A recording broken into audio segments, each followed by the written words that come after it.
Good morning, everyone, and welcome to this week's edition of Learning Collective. I'm Ann Wynn, Marketing Specialist with Risk Inc. I'm very excited to be able to have Kristen Hayden Safdie back.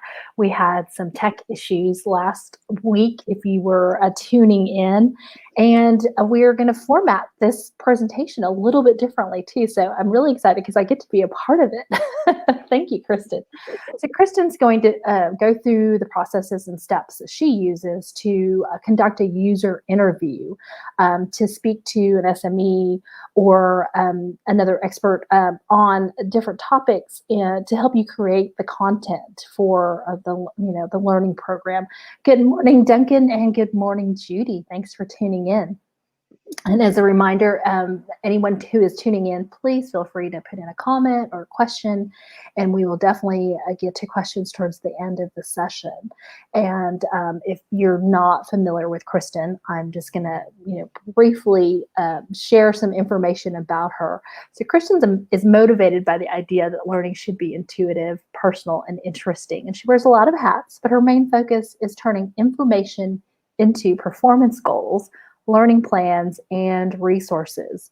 Kristen can be described as an instructional designer with the graphic and interaction design skills to create learning experiences, or an e-learning developer with a deep understanding of how people learn and perform tasks. And you can find Kristen on Twitter as Kristen Learning, at Kristen Learning, and then on LinkedIn under Kristen Hayden. And these are really, it's really useful in the way you describe yourself, right? Because oftentimes people who create content don't really think of themselves as this e-learning developer who's thinking about the performance goals. And it was one of the reasons why I really was attracted to the process that you use for user interviewing. And as I've mentioned to you previously, it's very similar to how marketers learn to be able to create collateral or create social media content and other things too. You have to really sit down and understand your end user. Yeah, we're in the business of learning a lot of things. It's kind of a nice position for an instructional designer to be in, sometimes to already know the content, but that's not typically been my experience. Yeah. And it can be very hard. I've done work creating content from SMEs who are volunteers. And in that case, you can't rely on them to constantly be available to ask questions. You have to really manage your time with them very carefully and try to get as much as possible. So you can, in that case, with most SMEs, I found the best way to approach things is to get something down in writing that they can say this is wrong to, rather than get them to create something whole cloth. So the way I've always found to start that is to sit down, to have a user interview, and to try to pick their brain as much as possible in the most respectful way possible, respectful of their time, respectful of their expertise, respectful of the fact that they're probably doing you a huge favor. Even when you're in a huge company and you have dedicated SMEs, they're often still doing you a huge favor by sitting down and helping you create a course. So this is always the method I use with subject matter experts, and what I use with people who are performing the task to do that task analysis, that job analysis that we often don't have time to do. So it's kind of a quick and dirty way to get it done. Oh, absolutely. And the fact that you want that time with your SME to be really beneficial to you and valuable to you as well. And as you said, you're very respectful of their time. And it's an easy way to get that information, is to have the conversation with them. Because oftentimes when you ask folks to write things down, they go, oh, I don't know what to write. I don't know what it is I really do, or they don't have the time to write, but they can certainly sit down and have this conversation or this discussion with you, which you then transcribe. And I wanted to bring this point up too, because I asked Kristen, are you taking notes as you're having the conversation with the subject matter experts? And she said, no. And I was blown away because I was like, wow, you must have a great memory, but what is your little trick? So I never take notes during a user interview. Ideally, for me, a user interview is a one-on-one conversation that's you and multiple users. You have a focus group, which is also very useful, but different than user interview, because you're going to get people's ideas bouncing off of each other. You're going to get more of a group understanding rather than a one-on-one, totally personal. In a user interview, if you set it up the right way, if you introduce it the right way, you can get people to be really honest. And that's really, really valuable. That's really where you learn kind of the root causes, the true issues that people are facing. It's where you hear things like, we've done 100 courses on this, it's never worked. Here's what we should actually do. I wrote this document a year ago and no one ever looked at it. Here, take it. See if this will work. That's where you get those kinds of things. So you want a one-on-one user interview. The No. problem is you also need notes. So I've had, if it's a group where the subject matter expert trusts more than one person, I'll have someone sit in and take notes. That's really useful. But more likely, I just use otter.ai, which you can use to upload a recording and it spits out a transcript. They did just change the pricing structure, so it is less free than it used to be. But I really, really like it. And if you're in a position where you're paying someone to transcribe, Otter is really efficient, it's really effective, and it's very quick. And it's a good way to, the way Otter transcribes things, it keeps the words with the recording. So you can go to a specific section of the words of the transcript and listen back to the tone. And that to me is extremely valuable because you can read the words later and completely misinterpret the tone. So you don't lose the sarcasm or the jokiness. If you have you can just click on the word and hear the tone. So if you're doing this more than, once or twice a month, it might be a paid Otter account, or you can have someone take notes. But definitely transcription, I prefer over taking notes during the process.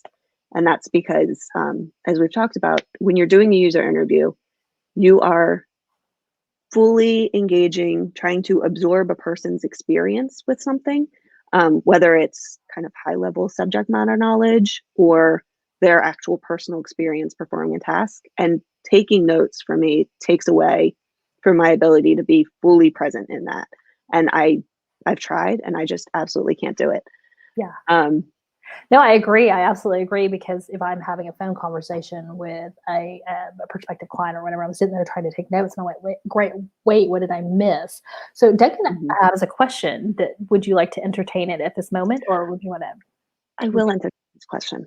So I see that he asked how one-on-one interviews are managed differently than group SME meetings.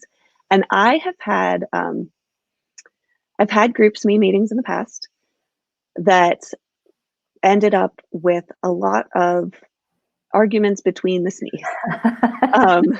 Imagine that when you get a group of people together. I have refereed a lot of SME arguments, especially when you have, in my experience, a group of people who have done in-person training separately over the years. And over that time, they've diverged in their approaches to things. So it's kind of like when you see someone else using Microsoft Excel and you're like, what are you doing? This is madness. Why don't you know how to use the software? And really they can, they just do things differently. And you forget that that's also a thing people can do. Yes, people can do things differently. And that's a great question, Duncan. So with your group SMEs, are they usually trainers, or are they the end users, or is it a mix of folks? For me, it's been trainers, but that's just my own experience having done it. To answer the question, I try to get people one-on-one as much as possible, but time-wise, that's really difficult. A user interview, I schedule them for about 30 minutes. They almost always go an hour. That's one thing to know when you schedule them is, and I'm going to move down to kind of preparing for a user interview, but I schedule them for half an hour. Usually we go long, which to me is totally fine. But it makes it hard when you have multiple SMEs, and it makes it hard when you're doing those one-on-one interviews and taking everything at face value, and a SME is wrong, which happens. So when you have a group session with SMEs, they call each other out and they say, no, this is actually, they debate internally, and you get what might be the correct answer. I always prefer to do it one-on-one and then identify the issues, where people are not aligned, and then I can go back individually and try to figure that out. But I would look at a group SME conversation as not even necessarily a focus group. I would just try to use the same frameworks that I'll share at the end of this to prepare or to analyze everything, to kind of organize the conversation. That's really the biggest thing to me with a group meeting, is just have a framework to organize the conversation, to take notes in a collective way so everyone understands they're being heard. You get that value from the user interview, and everyone sees the outcome, sees that there's a goal and not just a large conversation to be had. Yeah, no, I love that we're having this discussion about the different points and how you start thinking about preparing for this, for a user interview. So would you like to go ahead and get started? Shall we get started with the presentation? And Kristen and I are going to be doing a live example as she's going through the points that she wants to share about how she has a conversation with a subject matter expert. And this is not scripted, by the way. So No, we gave each other almost no information. yes, I will be answering these questions just as if I were in a SME meeting with her. So, thank you. So the first thing that you have to do is understand what your goal is when you are performing a user interview. So you always need to know what you're trying to get out of it. In this case, I am an instructional designer for a large company, and I'm not really. And I have been tasked with making our social media more consistent. So we have a lot of different people posting social media content. Some people do it one way and it's really well received. Other people do it another way and it's not as well received. So we need to create, what I was told, a course on how to post on social media. So my first step is figuring out who I want to talk to. In this case, of course, I want to talk to the people who are posting on social media to see what kind of resources they have, what they're using, how they feel when they're posting things, what that experience is like. It might be that they're not even making up their own social media content. Maybe they're getting it from other people. And those are the people who need to understand. Who knows? I don't yet because I haven't done any user interviews. So in this case, I'm also talking to this woman, Anne, who's been at the company for a long time running social media, and she's seen kind of the historical ebbs and flows of social media in the company. Every company has kind of an inherent understanding, or someone with that inherent understanding of this is the way we post on LinkedIn, this is the way we post on Facebook, this is how we post on Twitter. These are the slight differences between each. This is the language we use that's a little bit different. So I need to figure out what Anne knows about that and how Anne approaches her work and how that could be then kind of filtered out to everyone else in a course or whatever makes sense. So in that case, we have to know what our goal is. My goal is to learn from Anne kind of the historical background of social media in the company. We always talk, I know Shannon Tipton always makes a joke about how, every e-learning course, someone wants the history of the company, and that's never a good sign. But when you're creating a course, you do often want the history of the performance issue. You want to make sure that you are not trying to redo something that already failed. That's a big one. And you also want to make sure that you're not stepping on any expert toes. You're not trying to create a course in a vacuum. If Anne later found out that I'm building this course on how to do social media in the company, she'd probably be kind of annoyed if I hadn't talked to her. So this is a really good way to say to Anne, hey, I'm doing this. I know that you know a lot about this. So can you share what you know with me? And I also need preparation too, it seems like is being aware of the culture within the company. Yes, and that's hard for, so I actually not as hard. It's actually much easier for me. I work as a consultant. So I'm often going into companies and I have total beginner's mind. I don't know the culture of the company. Everyone knows I don't know the culture of the company. So I can go in and ask questions that might seem really obvious, that might seem just so stupid, but I can do it. And I really try to take advantage of that beginner's mind. It's a really good way to build trust, to make sure an expert understands that you know that they're an expert. I'm not expected to know that much about your company. It would be weird if I knew your social media strategy as someone who's just coming in. Yeah. When you're inside the company, you have to deal with the politics a lot more. And that's another reason I think user interviews are a valuable tool, because it gives you a chance to have one-on-one time and show the people in kind of a depoliticized environment. So meetings can be fraught, depending on where you are. You have to invite the right people. You have to say the right things. You have to write the right agenda. You have to give everyone the right chance to talk. Having a one-on-one conversation is so much more personal.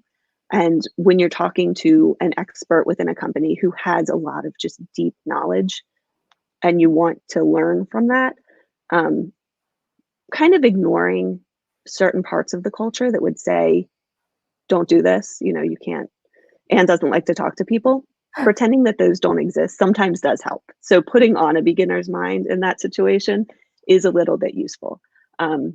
Can be And then very you have, beneficial, right? Because they can't come back to you and say, oh, you should know all this. You're like, hey, I'm coming in from the outside. I'm the beginner here. right. And I think when you're onboarding, I know Roberta Drambowski, is that how you pronounce her last name? She just started with new company and she has done an interview with, I think, every person who works there in the past few weeks. Wow. And that is perfect because you need to take advantage of that beginner's mind. So right now, I'm at the beginning of the social media course. I can say, I don't know about this. Let me talk to Anne. That's it. So I also need to know what I need to know from Anne. So I know the performance issue. I know what people want, which is social media that better reflects the company, that has better engagement. So I'm just going to plan what I'm going to ask Anne. But as you'll see, I'm going to plan for that to change as well. So first thing I'm going to do when I talk to Anne, I've asked her if she'll talk to me. I've let her pick the time. I've let her pick the place. If it's possible, right now it's going to be online, which is great. But if you're back in the office, maybe try to make it not in the office. Try to go out for coffee. That is so helpful. I don't know what it is about being like away 50 feet away from a building that makes people more honest and kind, but that's often the case. But here we're going to do it online and it's going to be fine. I actually was working when the quarantine hit on user interviews. So I was out at in a city about 3 hours from my house, and I was there for about 2 or 3 days, and then I came home, and then I had to do all of the rest of the interviews over the phone. And there was honestly very little difference. Really? I was talking to the same group of people. The ones in person, I drank more coffee. I was more caffeinated. I might have been more alert. The ones at home, my daughter's daycare had closed, so it was a lot more fraught trying to make sure that she wasn't in the room. But that was it. It really is easy, especially over video, but a lot of them were over the phone to make that connection as long as you give yourself ample time to kind of build up to your questions. And that's what introducing yourself means. So in that case, I was not from the city where I was interviewing. That was really important for those user interviews, for people to know that I was not from there, and for me to acknowledge early on that I am not from that city. So in that case, I was very upfront about that. And I explained the project that I was working on. I explained why we contacted that person, what that person's value was to us as in that case, a stakeholder, not a user. So I would usually call a subject matter expert stakeholder interview, but it's just semantics at that point. So why I need to talk to them. So I would say, Anne, you've been here for a really long time. We're working on making social media posts more consistent to see if that improves the effectiveness. So I would really like to hear a little bit about the history of social media in the company and what you find to be effective so that we can try to incorporate that and make sure that your experience is shown to people who are doing this work. And that gives Anne an opportunity to know why we're bothering her with this, what the goal is. And it also does it in a way that's not too leading. So if I were to say, Anne, our social media posts are terrible and we need your help, I'm starting out with the idea that our social media posts are terrible. And that's already leading her to say the bad things about the social media posts, to talk about how to fix it rather than just talk about them. So after we do that, we let them speak. I talk for a lot at the beginning of a user interview to set the stage, and then I hopefully am talking as little as humanly possible. So now I'm going to ask Anne. We're sitting down. She knows what we're doing. I've crafted a series of perfect questions, and I'm only going to ask a third of them because I'm going to focus mostly on letting her talk and responding to what she's saying. But I always try to start out with a pretty open-ended question to learn as much as I can. So in this case, I'm going to ask Anne, how do you measure the success of your social media posts when you post on behalf of the company? Well, that depends on the goals of what is being posted. Typically, there should be an overall plan that doesn't usually happen, or the team should be in with creating a plan for the month, for the quarter, or whatnot, and then breaking it down by week or every couple of weeks. And so measurement just depends on what the goal is for that particular campaign or specific post. It could be just educating folks about what's going on with the company. It could be a post that is intended to drive some type of action to get them to the website or somewhere to download a resource so that we can gain contact information. So there's varying things that happen with a post, but they all should come under the umbrella of a plan. So when you're doing an informational post, how do you gauge whether it was a success? How do you gauge whether it's met your goal? Sure. So if it's just purely informational and we're just getting information, something to educate, our community, then typically we'll look at things like how many people have liked the post, how many people have shared the post, comments that they make. Because again, just like with your questions, the post should have some type of almost like an open-ended frame, because that invites folks to respond with their own opinion, or add something of value to a piece of information that we've shared. And so that's comments and likes and shares are all considered engagement for the post. And so if there's a lot of that, then that's considered successful. Those do, also remembering there's a caveat that those types of likes or whatnot are what are considered as vanity metrics. So while they are important, meaning that we know people see the posts, that isn't the end all be all goal of the post. So it should drive folks to still continue to pay attention to our information, or then prompt them to go, hey, this post was really good information. Maybe I should go to their website and check out more about this company. Okay. And when you say that, the likes and the retweets are vanity metrics, I know that that's typically what the social media posts are evaluated by leadership. So those meet the KPIs of all the social media content providers. Has that always been the case? Has there been a push to change that? Yes, because those of us who are have done this for a while, who are really experienced with it, understand that those are important KPIs to look at, or those should be KPIs to look at. But there's an overall picture to look at as well, because leadership typically, obviously just wants to see numbers or data of like, okay, this post or this week's campaign got this many likes, and that makes them happy. Well, what happens after the likes? Is there action after the likes? And the for those of us who are more experienced with it, know that there needs to be some action after that like. It's like coming to you and saying, hey, I want you to talk to my expert, but then they don't move any further in helping you to set up an interview or anything like that. So where does that leave you? Where does that leave the company getting that information? And you also mentioned that have you tried to create a social media plan in the past and it just has never stuck? Yes.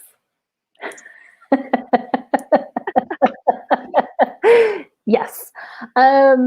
More often than not, there's a framework, and that's what I typically like to call it, right? A framework or a roadmap, because social media is very fluid at times, and marketing as a whole, right? There's the environment and the things that we have to be aware of when we're posting for social media. For example, all the things that we may have planned before the shutdown, the quarantine happened, we would have to scrap, because that language is going to be different.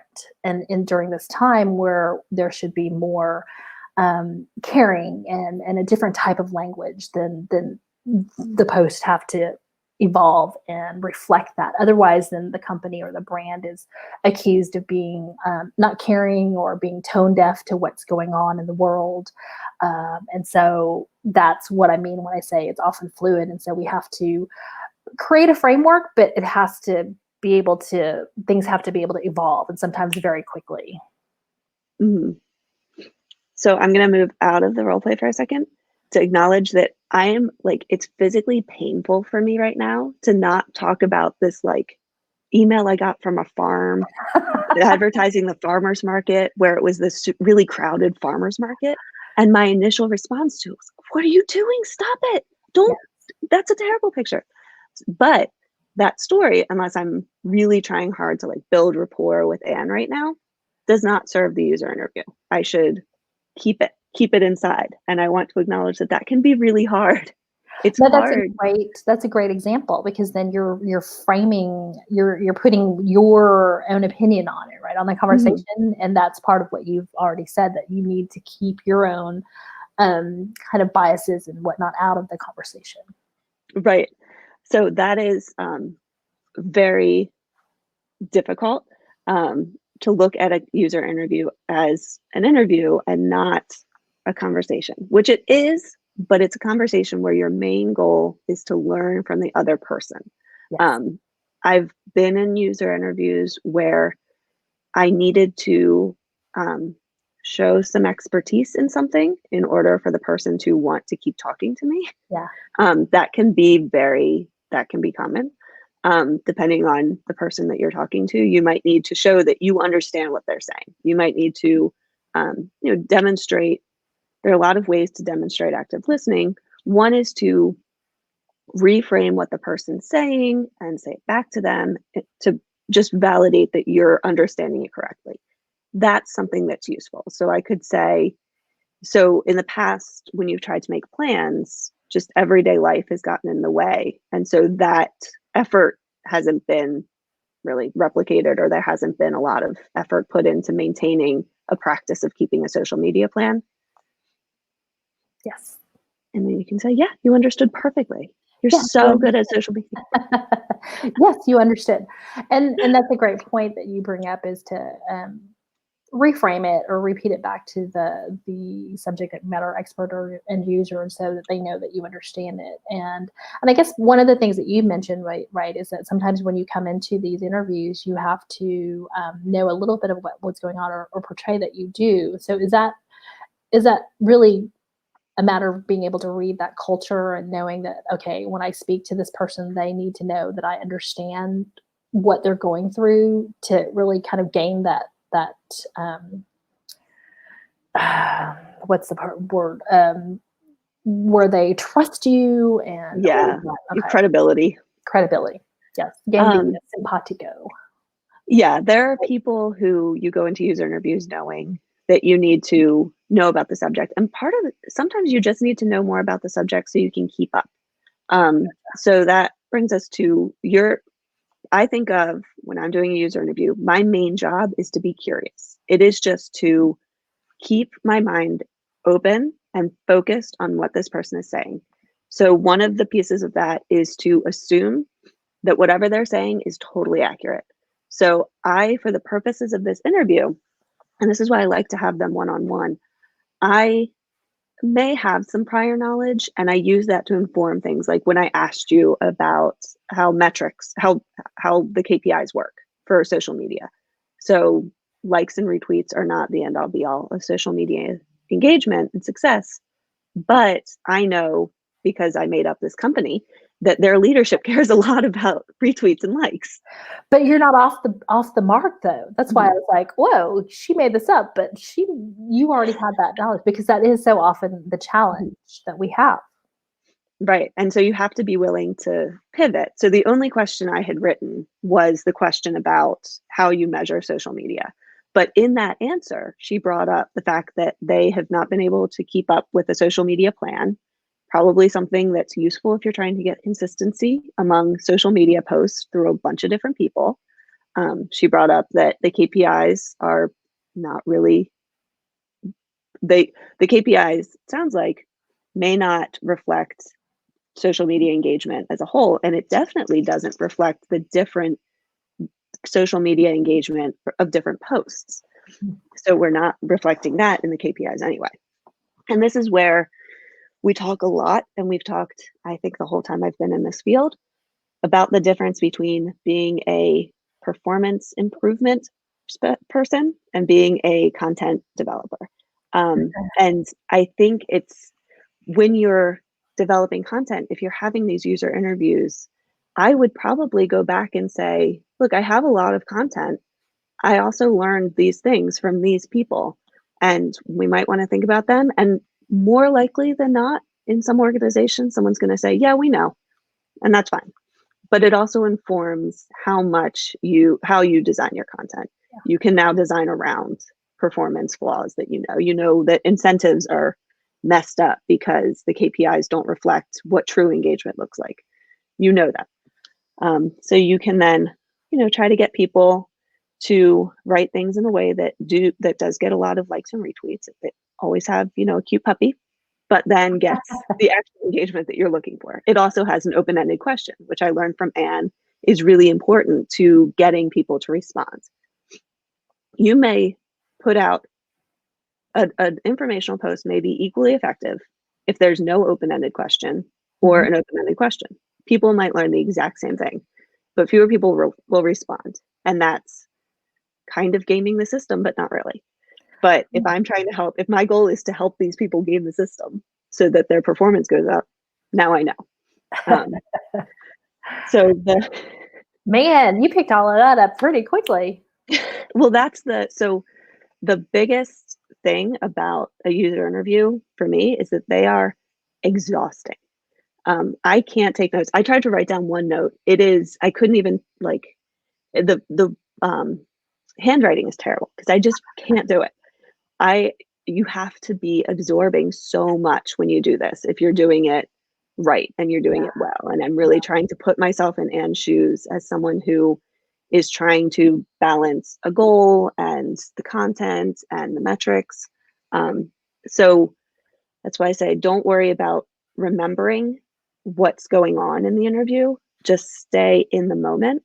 And another thing about kind of staying open-minded and assuming that they're right is I think of the difference between a user interview and a meeting as, so there are meetings that are useful. I really like useful meetings where everyone's, interjecting, everyone's building something together. Maybe there's a framework. You have, we use Mural a lot at my company where we're all adding sticky notes. So we have a thing at the end where we know we did work. Those are great meetings. There are also meetings that could have been emails. And the difference to me is if you are in a meeting and there is no reason for you to add input, that's when the meeting shouldn't be a meeting. So that's the difference between a meeting and a user interview is I shouldn't necessarily have input in a user interview. That's not the goal. The goal is for me to learn from someone else. It shouldn't be an email because I need to be able to tailor questions, but my input should be in the form of questions as much as possible. The rare and valuable meeting. Exactly. Yep. We try very hard. I have spent a lot of meetings putting together little frameworks at the beginning. And that's actually one thing that I want to show as well is when I do these user interviews, at the end, you have to analyze them. So say I am doing a user interview with Anne, who's an expert. I've done user interviews with people who are posting things. So if you want to pretend to be someone who posts, I'm going to separate different user interview, transition. It's the transition now. I'm Anne number 2, different person. Yes. You're Anne's protege. Exactly. But I'm glad that you brought that up because there is a difference because oftentimes, and I'm sure in your experience, people do get that mixed up where they're speaking to an SME and they think, oh, it's a meeting, but really a meeting has a different goal, has a different framework than what a user interview would be, where you're there to learn so you can develop the content. Right. And I've had user interviews, not really user interviews, but I've developed content by giving an expert on a topic that I want them to talk about, recording the conversation of them basically teaching me that topic, Mm-hmm. and then adding, motion graphics and editing the conversation and adding motion graphics to make that into a really short explanatory video. And that was it. It was like this rapid development thing where I just needed to be kind of a vessel for the information. Yeah.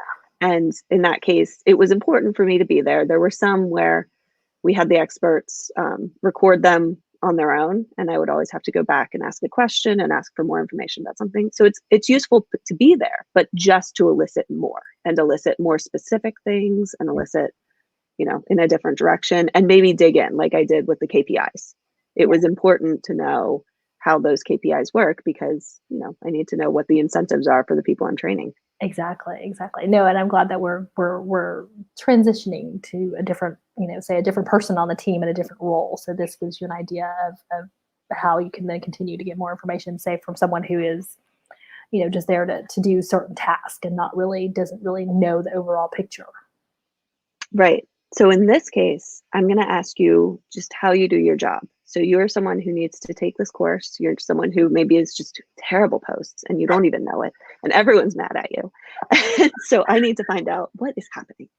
So I'm going to take you out for coffee and have you sit down. I might do it at your desk. I might watch you do it too, and say, when you are posting, when you're developing a post on social media, can you kind of walk me through the steps of how you get the request, how you know what to post, how you structure it?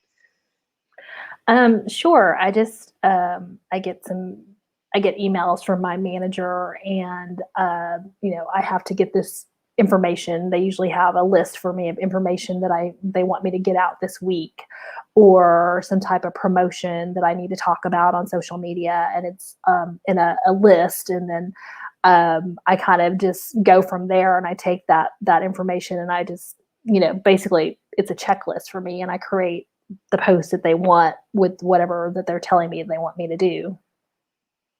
Okay. And so when you get the content, is it pretty much written as a post or do you have to create a post from it? No, I have to write it myself, and sometimes I'm not really sure what to write because I feel like I haven't gotten a whole lot of information from my manager, but I'm, don't know that if I asked for more information, I would get it. Have you tried doing that in the past? I have, and I haven't gotten the information back in time. And so, sometimes some of the post or the promotion are very time sensitive. And so they want it just out there. But I feel like I don't have all the information I need a lot of times. So do you know when you get that content, do you know what platforms you need to post on, or do you focus on just one? I just put it out there to all of them. Okay. And is there any kind of LinkedIn. is there any change in how you write the content for each one, or do you copy it from platform to No, platform? I just copy and paste it because usually the checklist for me is so long that it's just, for me, it's more time efficient just to do that. Yeah. And do you use what kind of tool do you use to post to the platforms? We have a tool called Hootsuite that we use that we can create one post and pretty much share it across all the different channels. And literally it's like you can copy and paste and put it in there. And there's columns right in the platform, and there's a column for each channel, and you can just put it into the channels that you want it to go out to. Okay. And so when you're doing that, it sounds like it's hard to get the backstory of the content. Yeah, I would say so. Because a lot of times I feel like they just want me to put a post out there just to have a post out on social media, and I don't really necessarily understand the reasoning behind it or why, or I just do what I'm told. So when you think about the goal of the post, do you think of it as just to have a post? That's what it seems like, because like I said, my manager sends me these emails, each week and says, okay, this week, this is my little checklist. And, I just got to get that post out there. Okay. And do you talk to the other people who do social media posts very often? Do you guys talk about the content that you're writing or give each other kind of edits on things? Not very often, but I think that might be more helpful if I could, speak to the team, or we had some way to, collaborate, or kind of check each other's work, Mhm. because it might And help me feel like I knew what I was doing a little bit better. do you get any feedback later on kind of the metrics of what you've posted by post? Um, I don't really get a lot of feedback. I just know they look at the likes and the shares or the retweets, and sometimes it's not what they expect or what they want it to be. And so then, they turn around and it's like, okay, just push out more posts. But I kind of feel like maybe if I knew what exactly to say or how to say it, it would be better. Hmm. Okay, that makes sense.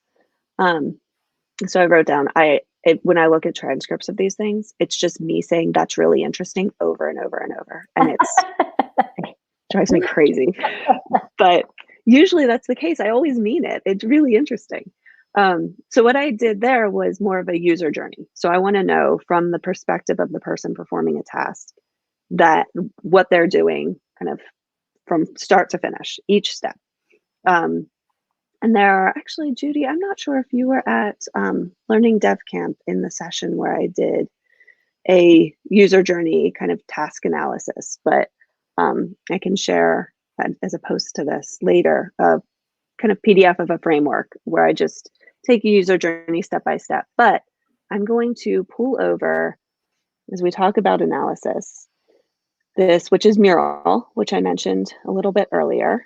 And I'm going to throw over on this side a user journey. So I'm going to do it top to bottom just because that's where I have space. And then we'll talk about what else is on here. But we learned from sad social media poster Anne that she receives a request to post. Yes, the sad social media poster. And And then we are role playing. I wanted to remind everyone that this is well, this does happen in companies because these are the experiences that I have come across. This is not reflective of risk in any way, shape, or form. it rang true to me as well from experience. So, um, so no opportunity for feedback or to ask questions. And then we have, oops, oh, it got so big. Jesus, Mural rocks. Yes, I have made Judy use Mural on many occasions. I love it. I have to check this out. Yeah. Okay. So then she writes the post for all platforms. She checks it off her list. If you're actually doing a user interview or user journey, I think that things like checks it off her list are actually useful to put in. So It's a checks, red flag, right? Because yeah, it's just like checking off a box. It's not really valuable or effective. yep. Okay. So now we have this user journey. So based on what we know from expert Anne, and this is kind of why I like to talk to experts or stakeholders first, because I could, as I was listening to this user journey, think about what Anne said. So I knew to ask, does she know what the goal is of the post, or does she know just that there's a post that needs to go up? So that's a huge red flag. So I'm going to put in red, no goal, or pink. It's a pink flag. It's a hot pink flag. And you would, if you talk to every social media person, you would line their user journeys up next to each other, look for those red flags, and then go and give your recommendation or create your course content knowing what these gaps are. So the biggest gap that I saw in that is that the people posting social media may not know what the goals of social media posts are. Never, not even the individual goals. They might be able to look at content and discern the goals from there if they know the broad social media strategy. But without knowing that strategy, they're not going to be able to look at a post and say, oh, this is to drive people to the website so we can get their emails. They're just going to know, okay, they want this posted. Cool, I can do that. So that's a part where there needs to be more information.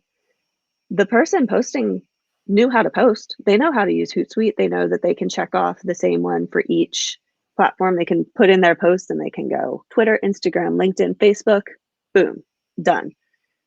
So they know technically how to use the tool. Yeah. That doesn't have to be part of this course. I don't need to teach them how to do that at all. I do need to teach them that there are different ways to speak on each platform. That might be part of it. But all of that becomes really clear. And the most important thing is this becomes really clear in a way that is based on data and that you can show to anyone who is wondering why the content is the way it is, or who says, well, where's the part about posting on Hootsuite? Where's the part about, writing the content, or where's this and this and this?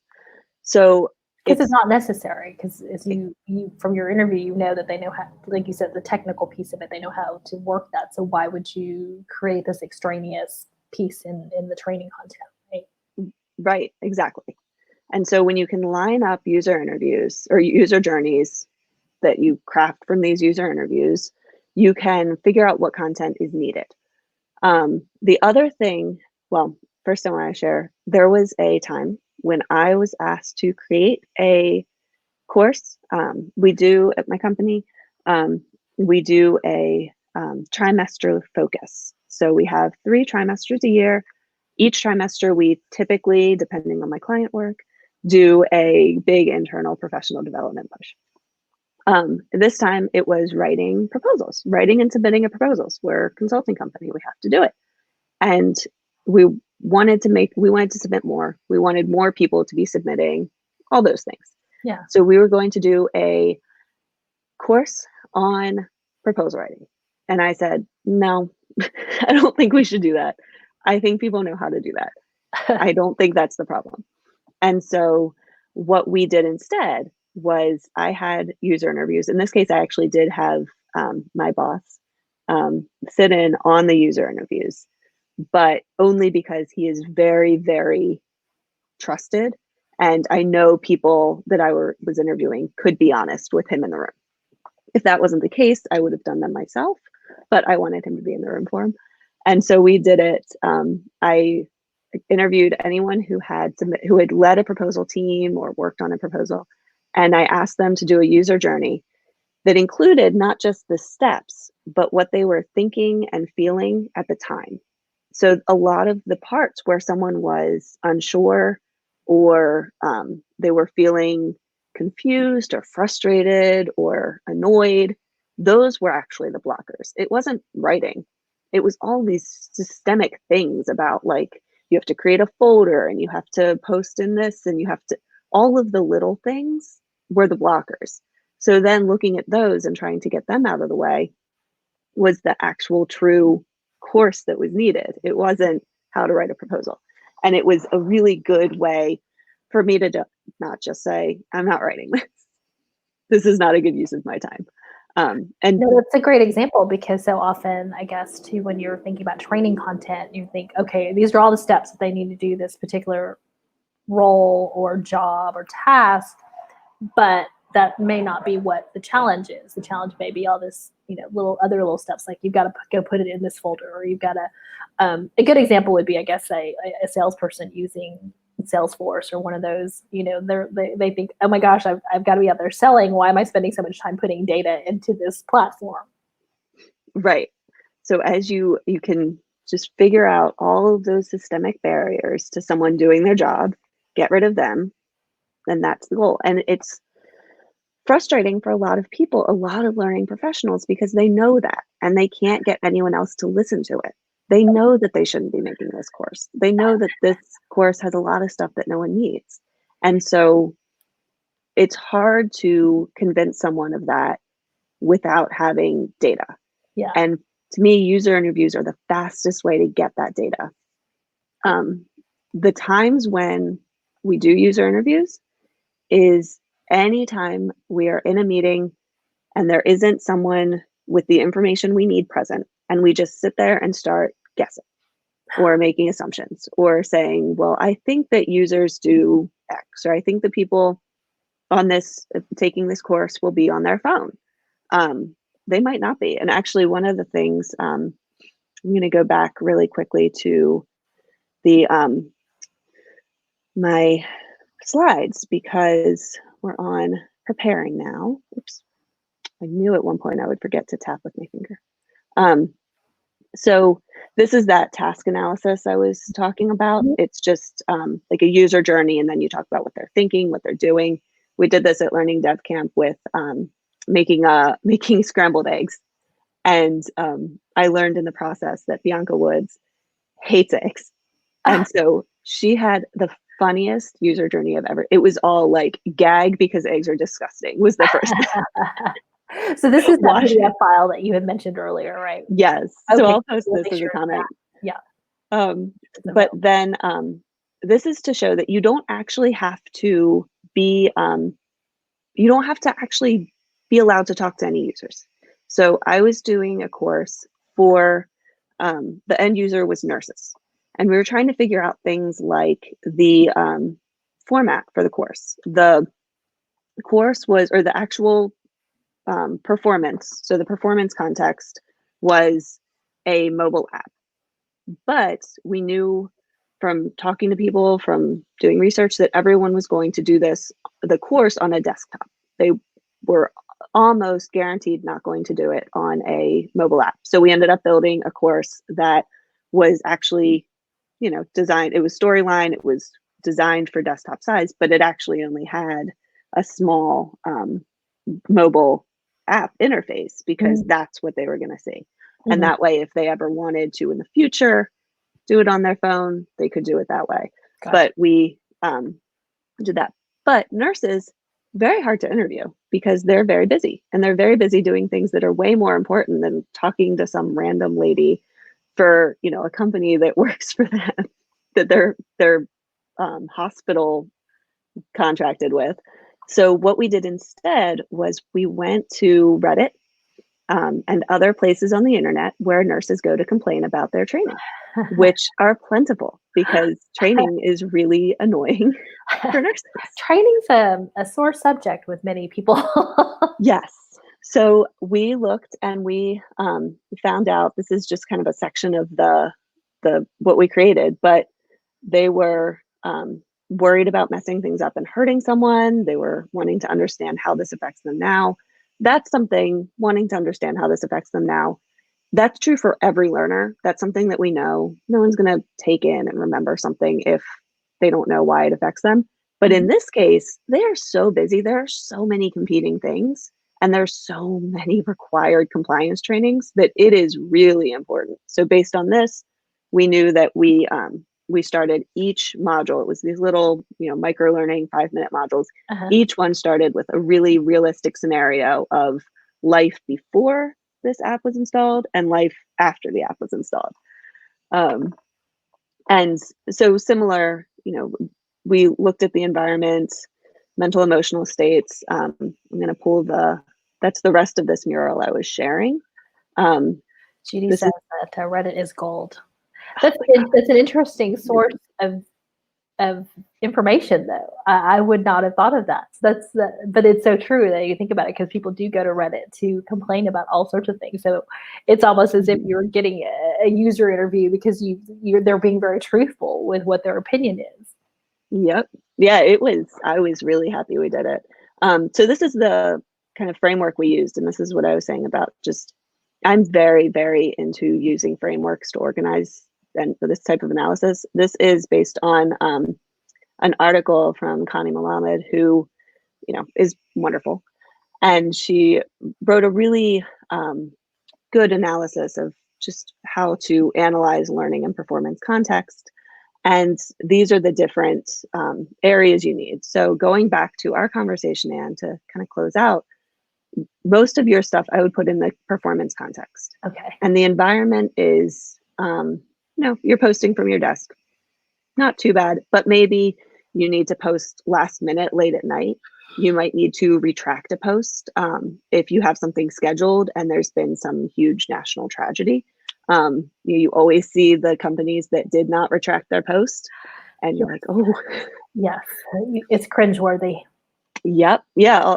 As conferences were closing down, people had to start. You could tell who was quickly retracting all of their, hey, come see us. We're going to be in this booth. I know I belong to several groups on Facebook with social media managers and other marketing people, and we're like literally in there going, just a reminder to all of y'all, go check your posts, because you just get into this streamline of work and you forget, and you're like, oh. Yep. Yeah, scheduling posts is one of the most terrifying things I think I've heard. It's efficient, but yes, you do need to remember to go back and review. It's not just schedule and forget about it. And that's the piece. Oftentimes, people do need additional training on. Right, you've got to go back and review. It's efficient, but you can't just forget that it's there. Right, when to bring things up that might be red flags. When to, raise a flag, say, should I post this? Is this okay? That's something that's worth a course. And then there's mental emotional state. So in this case, the performance context for our social media poster was they don't really see the value. They're just checking a box to check a box. And that's helpful to know, because they need to know the underlying value of what they're doing. They need to understand how they're contributing in a larger way than just here's a box to check. Here's your list of things to do.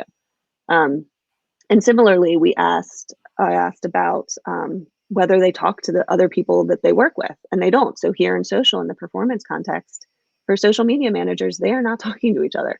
They're not being social and giving them maybe a platform to share, whether it's just a channel in Teams or Slack, to share what they're thinking of, to get input. Maybe having a weekly meeting with everyone where they show the highest performing posts, that might help. And then you have the technology that they're using to take the course itself. So this is, and I'll share this as well, just a really useful framework. I have this in a PDF. It doesn't have to be in Mural, but it should. This is a really useful framework to just organize those things and make those decisions in an evidence-based way. So people will hopefully listen to those decisions. I love this. I'm going to use it because I train, small businesses on how to do their social media. Like, this is great. This is a great framework to start with. Awesome. Then I will post, I have them both as links. So I'll post them just below that, or I'll send you them to post below in the comments. Yeah. So just to kind of revisit what we've discussed here. First, your process is preparing, obviously, and knowing what the goals are. And then you spoke to the SMEs or the stakeholders, possibly the managers or leadership first, and then you went to the users, the end users, or the person, the team or people who are doing the specific task, to help you understand what the disconnect was between the people who are actually doing the task and the stakeholders, right? Right. And that's variable. There are sometimes when you really kind of just know, especially if you're in the organization, that starting with the user journey of the person doing the task is going to really inform your conversations with experts, especially if you know a lot about the process, about the work. Yeah. Coming from the outside, I typically start with stakeholders. But if I'm on the inside, I think my approach is typically users. Yeah. Okay. No, that's a great, great way to show the difference, right? If you know what, if you're from within the company or the organization and you already have a good idea of that framework and the culture, then that's where you would start. But if you're coming from the outside as an external consultant and don't have any idea about what the culture is like or what the work environment is like, then you start with the other way, and then you end up with the end users. Right. It's just a matter of kind of, if you need to make sure the business goals are met. Any training you do, you need to make sure the business goals are met. Yeah. Even when we're doing this and we're talking about KPIs, it might be that the KPIs don't reflect things, but the overall goal we know, and that is to improve engagement on social media across all posts, not just like the golden posters posts. Yes, exactly. But in just in general too, I mean, you should know having a good grasp of the end business goals then helps you to create that training content to meet those goals. And then, so what do you typically advise folks to measure, I guess, along the way? What are the KPIs or what data can be gleaned to make sure that this content or this training program that you've developed is truly meeting the goals? Or so that way, do you then have to make a pivot somewhere? Do you have to make a revision? Do you ever have to come back in and do those types of additional, I guess, user interviews to say, okay, we need to revamp the training?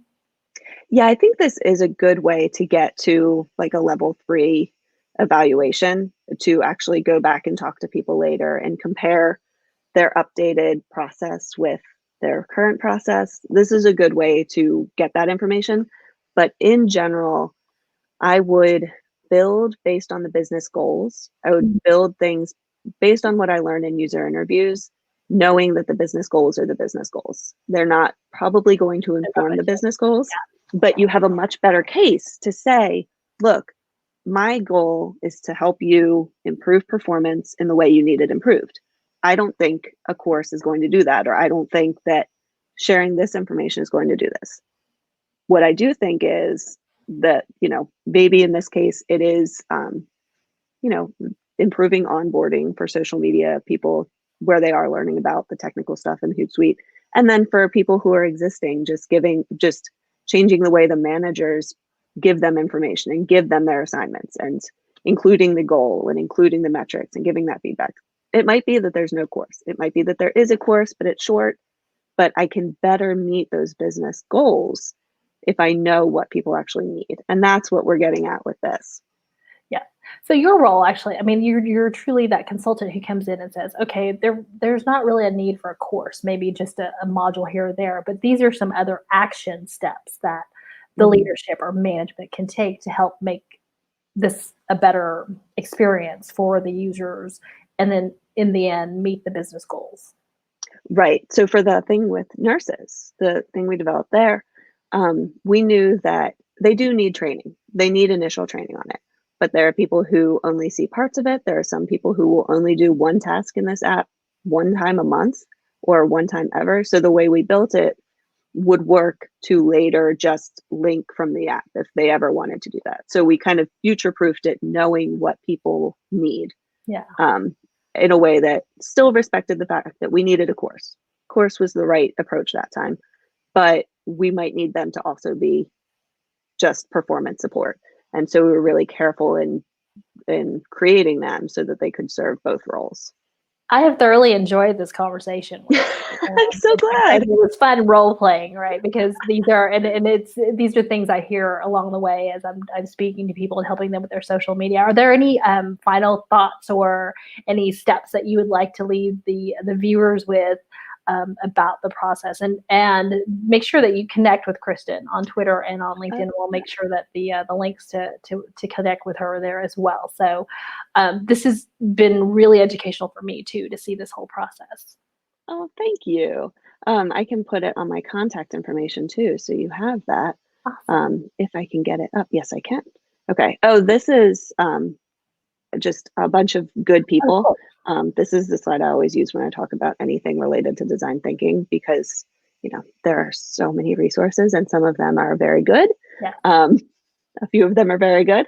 So I try to curate them as much as possible. But this is grab a screenshot for me, since I can't multitask. Yes. Yes. And thank you so much for joining. So this was a good example of, I didn't want to bother Anne and be like, do you want to be half of my presentation? Oh. But I should have, because after the first one, she was like, I would love to help. Perfect. Yes, exactly. Not a bother at all. And truly, like I said, I enjoyed it, but it was great for folks to see examples of what we're talking about. It's an easier way to learn too. I mean, you can see the information, but if you could see an example of how it actually works, it is a much better way to learn. Yes. And I think people secretly learned a lot about social media management in the process. I hope so. Duncan said, I wanted to say thank you. This was great. Thank you, Duncan. He said, thank you. We want to say hello to Christine Alba as well, who says they started using Mural at the Port of Seattle. So And if Oh, you are awesome. yeah, if you guys are catching this on the replay, please feel free to continue to place your comments or questions, and we'll make sure that any questions get to Kristen so she can connect with you. I think there's still a whole lot more to learn about your process, but this has been a great way to get started, and I really, truly have enjoyed the conversation today. Well, thank you so much. I really had fun. Thank you. Thank you guys for doing this. I appreciate it. Absolutely. Thanks everyone for tuning in today and joining us.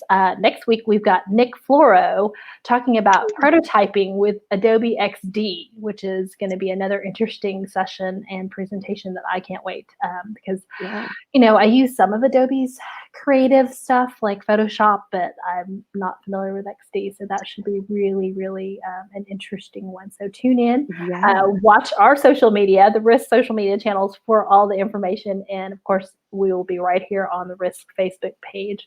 And then this great conversation and session with Kristin remains here as well and will be imported over to our YouTube channel so you can watch it on your favorite social media channel. Thanks again, everyone. Thank you, Kristin, so much. Thank you. Thank you. Have a good day.